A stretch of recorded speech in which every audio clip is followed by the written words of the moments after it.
semua, di video kali ini aku Winon Elita dan nanti kelompok aku Kenia, kami berada di kelompok 1 bakal ngejelasin buat kalian semua tentang nutrisi dan garam-garam mineral yang ada pada tumbuhan.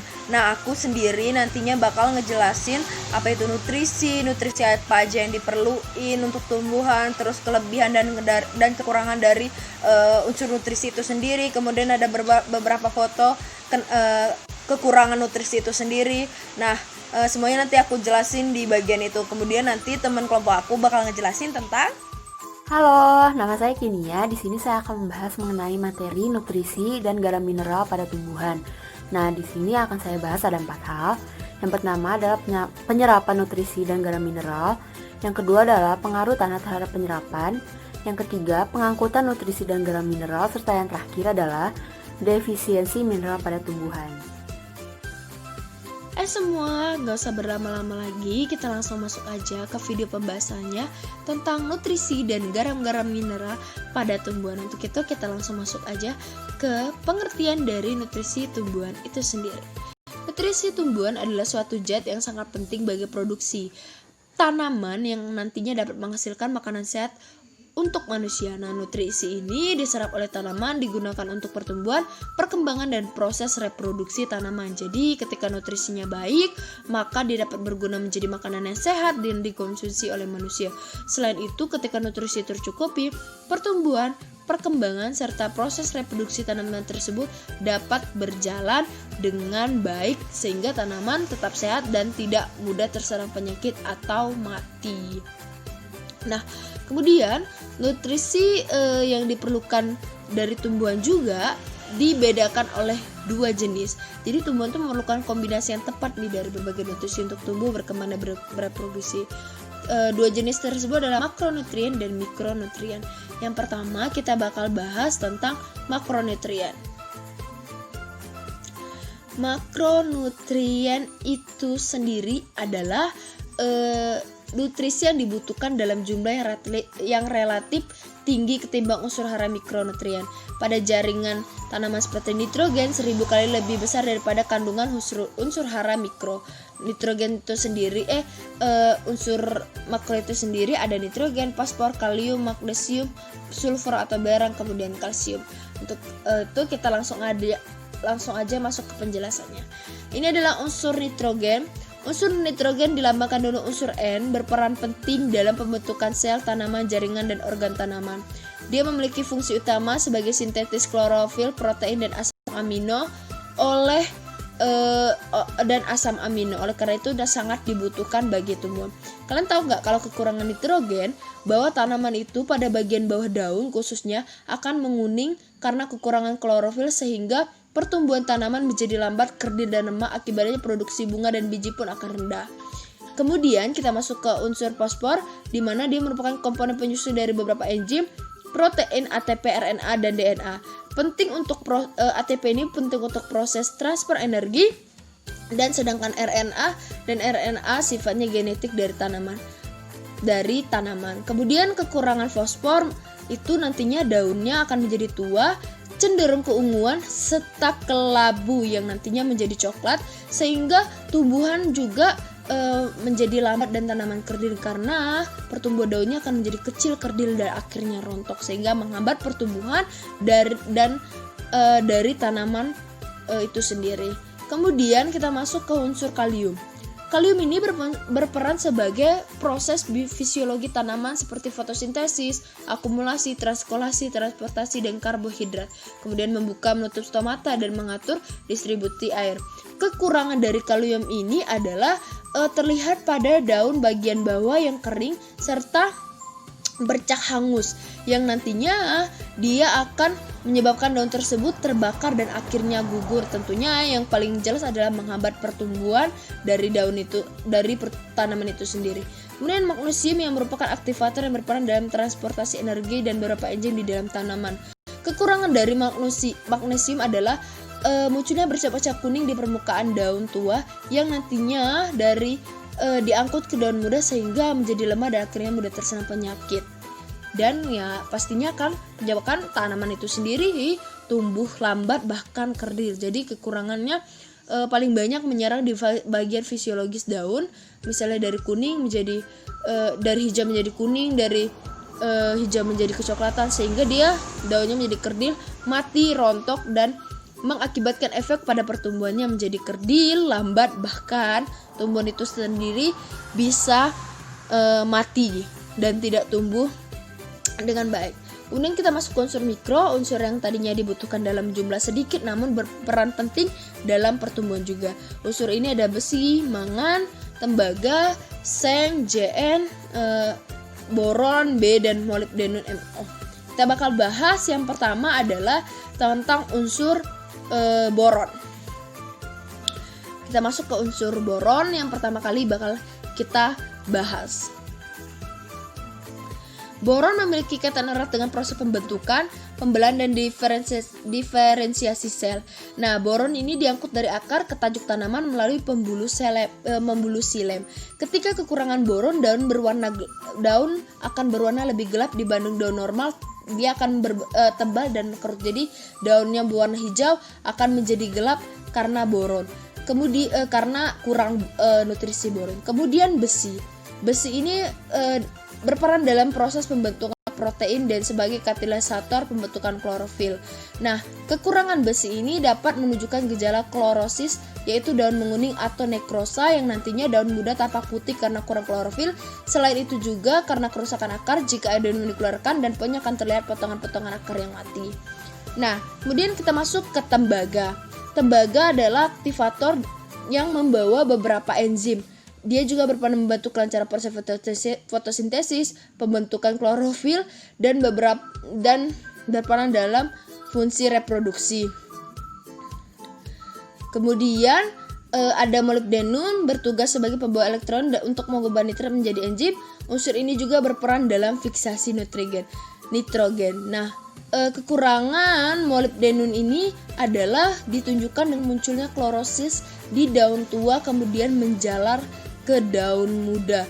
Jadi paling banyak memang menyerang di bagian daun, fisiologis daun, sehingga pertumbuhan daunnya menjadi tidak bagus. Kekurangan tembaga juga menyebabkan daun berwarna hijau kebiruan sehingga tunas daunnya menguncup dan tumbuh kecil dan pertumbuhan dari bunganya terhambat. Maka dari itu jangan sampai kekurangan nutrisi makro dan mikro. Kita lanjut ke peranan unsur mineral dalam tumbuhan. Ini adalah unsur makro yang lebih spesifiknya. Ada karbon, oksigen, hidrogen, nitrogen, kalium, kalsium, fosfor, belerang, dan magnesium. Ada fungsinya yaitu komponennya sebagai komponen utama senyawa organik tumbuhan pada karbon, oksigen, hidrogen. Kemudian penyusun asam amino pada nitrogen. Kemudian penaktif enzim pada kalium. Kemudian struktur dan permeabilitas sel pada kalsium, kemudian komponen ATP asam nukleat pada fosfor dan belerang, penyusun protein tertentu, kemudian ada terakhir magnesium sebagai penyusun klorofil, kofaktor berbagai enzim. Jadi ini ada unsur, kemudian ada bentuk yang tersedia bagi tumbuhan, karbon itu CO2 yang berfungsi sebagai senyawa organik tumbuhan. Semua ini adalah peranan unsur dari hara mikro yang tentunya dibutuhkan sangat-sangat penting, yang dibutuhkan sangat banget dalam pertumbuhan supaya pertumbuhan itu secara fisiologisnya baik, sehat, dan bertumbuh dengan baik. Kemudian ini adalah unsur hara mikro, ada besi, boron, mangan, seng, tembaga, molybdenum, klor, kemudian ada nikel. Ini fungsinya ada sebagai sistem oksidasi, kemudian ada sebagai transakolasi gula, kemudian kofaktor enzim arganasi, kemudian ada kofaktor enzim karbonat, kemudian ada untuk reduksi nitrat menjadi anomia, kemudian ada reaksi fotosintesis yang menghasilkan oksigen, ada juga fungsinya sebagai kofaktor enzim yang berfungsi sebagai metabolisme. Jadi unsur-unsur ini memiliki fungsi utama yang nantinya tentunya berperan pada bagian seluruh tumbuhan, mulai dari akar, daun, batang, yang berguna tentunya ya seperti tadi untuk menghindari penyakit dan sebagainya. Kemudian ini adalah kekurangan nutrisi makro. Jadi tanaman yang kekurangan nutrisi makro, tidak hanya makro sebenarnya adalah mikro juga ketika kekurangan tumbuhan khususnya pada bagian daun akan menguning, kecoklatan, tumbuhan akan menjadi kerdil, buah bunga menjadi kerdil sehingga tumbuhan itu bisa mati. Jadi memang nutrisi itu harus seimbang, harus pas dan harus benar-benar diperhitungkan sehingga tumbuhan tersebut tidak kekurangan nutrisi dan tidak terserang berbagai macam penyakit ya seperti ini, daun menguning, kemudian tumbuhannya menjadi kerdil. Nah, ini juga ada kita lihat putih-putih di sini, ini bukanlah bulu, namun ini adalah penyakit yang namanya tepung yang embun tepung atau powder mildew. Ini merupakan hama penyakit yang bisa menyerang daun sehingga menyebabkan pertumbuhan daun terhambat, sehingga tumbuhan itu sendiri, tanaman itu terhambat, bahkan menyerang bagian buah, bagian bunga yang mengakibatkannya tanaman itu menjadi mati. Nah, selain ini juga ada gejala lainnya pada contohnya ini daun jagung. Kekurangan nitrogen kita lihat pada daunnya menguning, kemudian kekurangan fosfor pada tepi daunnya menjadi coklat, kekurangan kalium menjadi kuning, kemudian kekurangan magnesium dan kekurangan zat lainnya. Nah, berarti pentingnya nutrisi unsur makro dan mikro ini bagi tumbuhan sangat-sangat penting. Untuk itu ketika kita ingin menanam tanaman, alangkah lebih baiknya kita telah menentukan dulu unsur-unsurnya, nutrisi-nutrisinya dengan baik agar tanaman kita tidak rusak, daunnya tidak menguning, pertumbuhannya bagus, tidak kerdil. Bahkan yang lebih parah adalah tanaman kita bisa mati ketika kita kekurangan nutrisi. Oh ya guys, sebelum kita masuk ke video pembahasan berikutnya, jangan lupa like, subscribe, and komen-komen yang membangun di video ini supaya kita bisa buat video-video bermanfaat lainnya. Nah, untuk itu langsung aja kita lanjut ke video pembahasan di bagian berikutnya. Nah, seperti apa yang tadi saya bilang, saya akan membahas 4 topik. Yang pertama adalah penyerapan nutrisi dan garam mineral. Yang kedua adalah pengaruh tanah terhadap penyerapan. Yang ketiga adalah penyerapan dan pengangkutan. Serta yang keempat adalah defisiensi nutrisi pada tumbuhan. Kita akan masuk ke topik yang pertama. Untuk tumbuh berkembang dan hidup, tumbuhan memperoleh bahan dari lingkungannya. Nah, pada umumnya penyerapan nutrisi dan garam mineral serta air dan unsur hara pada tumbuhan dilakukan oleh akar. Untuk zat berbentuk gas seperti CO2, karbon dioksida, dan O2, oksigen diserap melalui daun dalam bentuk ion. Penyerapan nutrisi dan garam mineral serta zat-zat lainnya pada tumbuhan dilakukan dengan 3 cara, yaitu inhibisi, difusi, dan osmosis serta transport aktif. Kita akan masuk ke pembahasan tentang inhibisi. Inhibisi merupakan proses penyerapan air ke dalam bagian tumbuhan. Air dari luar tumbuhan dari tanah akan masuk ke dalam ruang antar dinding sel melalui membran semi permeabel. Jika inhibisi terhambat, maka proses penyebaran nutrisi dan garam mineral akan terhambat juga. Jadi jika di dalam tanah terdapat air, akan terjadi inhibisi, yaitu proses penyerapan air ke dalam bagian tumbuhan, yang mana dalam bagian tumbuhan ini merupakan awalnya adalah akar. Nah, lalu dari inhibisi kita akan lanjut ke difusi dan osmosis. Difusi adalah gerak menyebarnya molekul dari daerah dan konsentrasi tinggi ke daerah dan konsentrasi rendah. Jadi difusi ini arah geraknya adalah menuruni gradien konsentrasi, sedangkan osmosis merupakan proses perpindahan air dari daerah dan konsentrasi rendah ke daerah dan konsentrasi tinggi. Nah, osmosis ini kebalikan dari difusi, yang mana arah geraknya adalah melawan gradien konsentrasi. Nah, di sini ada ilustrasi dari difusi, di mana bintik oranye merupakan molekul. Nah, garis yang abu-abu ini merupakan membran, yang di sebelah kiri memiliki konsentrasi yang lebih tinggi disebabkan adanya molekul, sedangkan di sebelah kanan memiliki konsentrasi yang lebih rendah yang hanya berisi zat pelarut, yaitu air. Nah, molekul ini berdifusi ke sebelah kanan dan sebelah kiri dari konsentrasi tinggi ke konsentrasi rendah melalui membran yang hanya berisi pelarut, yang mana di sini adalah air. Nah, ini akan mencapai keseimbangan. Nah, ini dinamakan proses difusi. perpindahan molekul terlarut ke pelarut. Nah, berikutnya adalah gambar ilustrasi dari peristiwa osmosis, di mana garis titik-titik merah, garis titik-titik merah yang di sini merupakan membran semi permeable, sedangkan titik-titik pink merupakan molekul gula. Yang di sebelah kiri hanya terdapat 1 molekul gula, sedangkan di sebelah kanan terdapat 4 molekul gula, yang mana menandakan bahwa sisi sebelah kanan memiliki konsentrasi yang lebih tinggi. Maka di sini molekul air yang ditandai dengan titik-titik biru tua akan berosmosis dari konsentrasi yang rendah ke konsentrasi yang tinggi, sedangkan dari sebelah kiri ke konsentrasi yang tinggi di sebelah kanan. Akan menjadi seperti ini setelah osmosis. Lalu kita akan masuk ke transfer aktif. Transfer aktif merupakan proses pengangkutan lintas membran yang memerlukan energi atau ATP dan melibatkan pertukaran ion Na dan Ka, natrium dan kalium atau pompa ion. Nah, transfer aktif ini arah airnya adalah menuruni gradien konsentrasi, yang mana dari konsentrasi tinggi ke konsentrasi rendah. Nah, setelah pembahasan mengenai penyerapan nutrisi dan garam mineral, kita akan masuk ke pembahasan mengenai pengaruh tanah terhadap penyerapan. Nah, tanah memiliki kompleksitas secara fisik, kimia, dan biologis. Tanah bersifat heterogen dan mengandung fase padat, cair, dan gas, yang mana setiap fasenya berinteraksi dengan elemen mineral. Pada fase padat, partikel anorganiknya menyediakan kalium, kalsium, magnesium, dan besi. Fase padat juga berkaitan dengan senyawa-senyawa organik yang mengandung nitrogen, fosfor, dan belerang.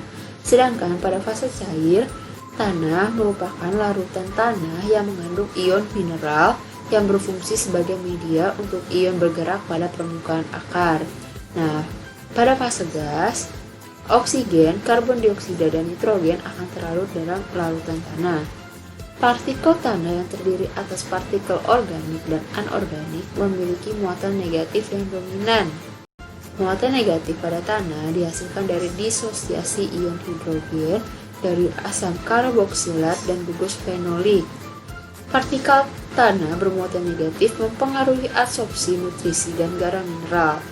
Adsorpsi kation seperti amonium dan kalium menjadi faktor penting bagi kesuburan tanah, sedangkan anion seperti nitrat dan klorida akan larut dalam larutan tanah.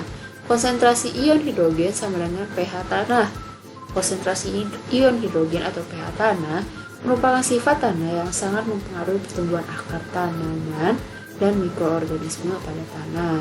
Nah, pertumbuhan akar tanaman itu dipengaruhi oleh pH tanah, yang mana biasanya pada umumnya pertumbuhan akar tanaman akan optimum pada pH netral, yaitu antara 6,5 sampai 7. Selanjutnya kita akan masuk ke dalam penyerapan dan pengangkutan. Nutrisi dan garam mineral diserap oleh akar dan diangkut ke atas daerah akar oleh xilem dan floem.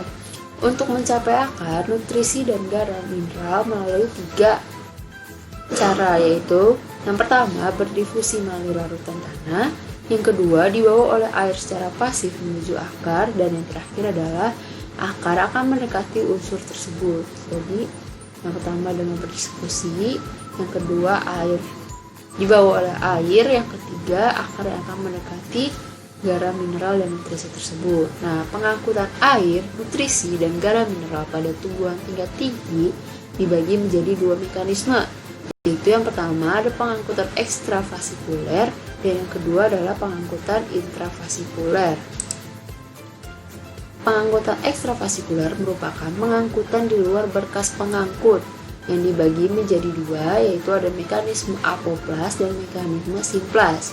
Apoplas merupakan mekanisme di mana menyusupnya zat melalui bagian yang tidak hidup dari tumbuhan. Jadi, zat akan berdifusi secara bebas melalui bagian tak hidup dari tumbuhan seperti dinding sel dan ruang antar sel hingga mencapai endodermis.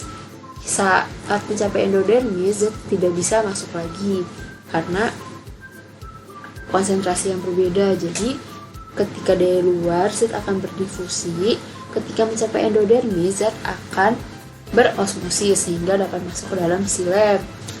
Lalu simplas adalah mekanisme di mana zat akan menyusup melalui bagian hidup dari tumbuhan seperti vakuola atau sitoplasma.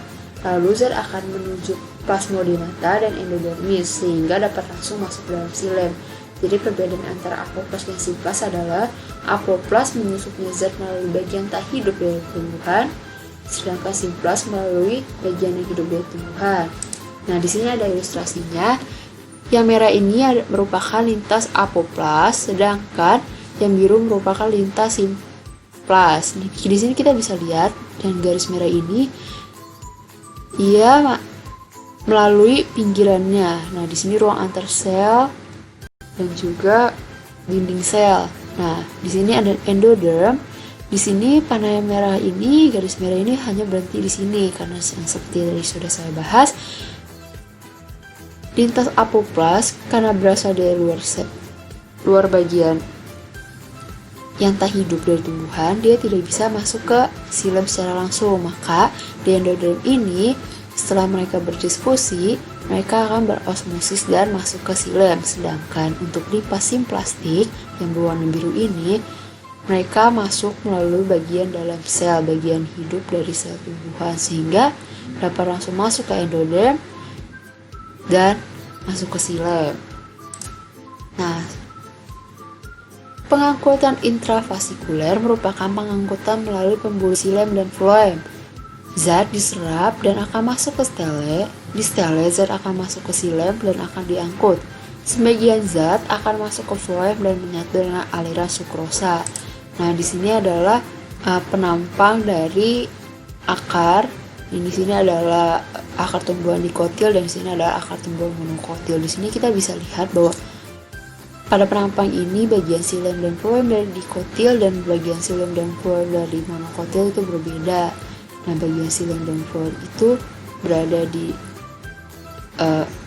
stele, melingkari stele, sedangkan untuk monokotil mereka tersebar. Maka dalam pengaliran hasil fotosintesisnya pun berbeda.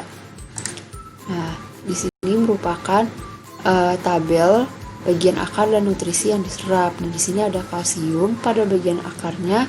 Yang akan menyerap kalsium adalah apikal akar, zat besi adalah apikal akar dan permukaan atas akar, kalsium, nitrat, amonium, dan fosfat. Bagian akar yang menyerapnya adalah semua permukaan akar dan titik maksimumnya ada pada zona perpanjangan. Sedangkan untuk amonium, bagian akar yang akan menyerapnya adalah apeks akar, dan fosfat, bagian akar yang akan menyerapnya adalah rambut akar. Selanjutnya adalah defisiensi nutrisi pada tumbuhan. Defisiensi adalah penurunan konsentrasi atau ketersediaan suatu zat. Tumbuhan yang mengalami defisiensi nutrisi akan menimbulkan gejala visual yang spesifik. Setiap gejala visual mengindikasikan peranan nutrisi pada metabolisme tumbuhan. Nah, defisiensi nutrisi pada tumbuhan disebabkan oleh beberapa faktor, diantaranya yaitu adalah suhu, konsentrasi ion, hidrogen, dan juga cahaya. Nah, gejala visual yang spesifik yang dimaksud di sini biasanya adalah tumbuhan akan tumbuh dengan kerdil, lalu daun akan cacat atau daun akan berubah warna, ruas antar batang akan semakin pendek sehingga tumbuhan akan semakin kerdil. Nah, ini merupakan tabel nutrisi dan akibatnya. Jika suatu tanaman kekurangan nitrogen, maka yang akan terjadi pada tanaman tersebut adalah terhambatnya pertumbuhan, klorosis yang menyebabkan kuningnya daun dan dari daun yang tua. Jadi pada daun yang tua akan menguning dan pertumbuhannya akan terhambat jika suatu tanaman kekurangan nutrisi nitrogen. Di sini terdapat banyak nutrisi, bisa dibaca sendiri apa-apa saja, dan setiap nutrisi memiliki efek yang berbeda jika suatu tumbuhan kekurangan. Nah, faktor-faktor tadi ada 3 faktor yang menyebabkan defisiensi nutrisi pada tumbuhan. Yang pertama adalah suhu. Peningkatan suhu hingga suhu optimal membantu meningkatkan penyerapan dan meningkatkan respirasi. Peningkatan respirasi mengakibatkan peningkatan produksi energi yang diperlukan dalam transport aktif. Nah, tapi jika suhu terlalu tinggi akan mengakibatkan denaturasi pada enzim yang mempengaruhi penyerapan nutrisi dan mineral. Nah, faktor yang kedua ada pH. Secara umum, tumbuhan dapat menyerap nutrisi dan garam mineral secara optimal pada pH normal berkisar 6,5-7. Namun, beberapa nutrisi tumbuhan memiliki penyerapan optimum pada pH yang berbeda-beda. Seperti kita bisa lihat di gambar sini. Di sini ada grafik pada gambar ini.